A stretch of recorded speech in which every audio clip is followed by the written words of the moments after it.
नमस्ते दीदी भैया, देखिएगा हमारे यूट्यूब चैनल पर जा रहा है चुटकुला नाच गीत। बहुत प्यारा गीत है, पसंद आएगा तो आप लोग लाइक शेयर करिएगा और कमेंट में बताइएगा आप लोग के कैसा लग रहा है चुटकुला नाच गीत। मछरिया करती राजा जी चलौला चटकनावा, मछरिया करती राजा जी चलौला चटकनावा।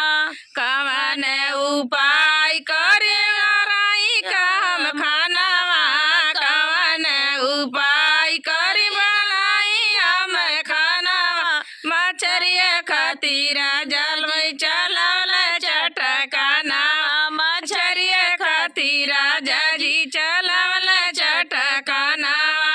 सासु ननदिया मारेली तनावा, सासु ननदिया मारेली तनावा। मछरिया खाती राजा जी चलौला चटकनावा, मछरिया खाती राजा जी चलौला चटकनावा।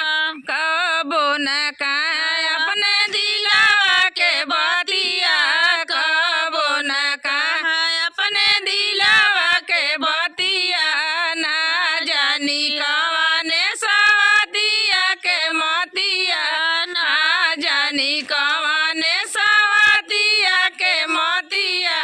मछरिया खाती राजा जी चलौला चटकनावा, मछरिया खाती राजा जी चलौला चटकनावा। सासु ननदिया